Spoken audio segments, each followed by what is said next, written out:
Whenever you're ready, mate. Have I got any chocolate on my face? No, you're good. On my teeth? No, I want to eat a cookie. Hurry up. Alright, rolling. Roll. Alright, let's go. What's going on, guys? Welcome back to the kitchen. Today we're going to be making these insanely delicious salted chocolate chunk tahini cookies. And now the key to these cookies is making sure you chill them in the fridge for half an hour. And I say that because these cookies are perfectly crispy on the outside and so soft, gooey and chewy on the inside. Honestly, if perfection existed, this would be it. But I must say, you do have to chill it in the fridge. That's what helps it become crispy on the outside and soft on the inside. And it also lets the fats and sugars absorb and just so much goodness comes out of it. So make sure you chill it in the fridge. That said, let me show you how to make these bad boys. Alright, so you first want to start off with 1 cup of almond flour, and this is just ground almonds. Then you want to make sure you have a creamy and runny tahini. I find that Arabic and Middle Eastern stores are the best for it.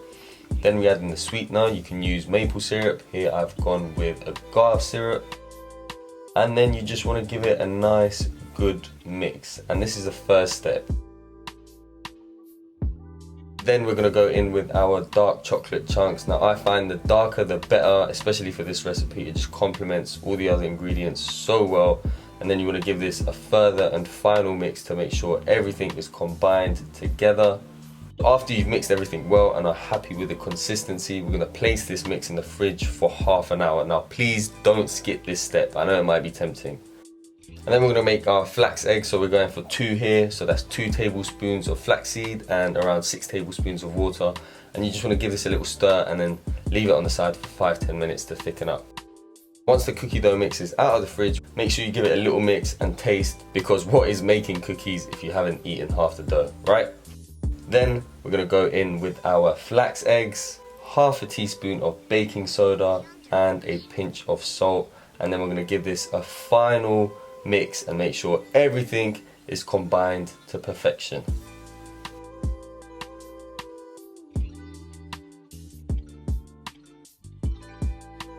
Now once that's all done, you want to line a baking tray with some parchment paper just to make sure the cookies don't stick to the bottom.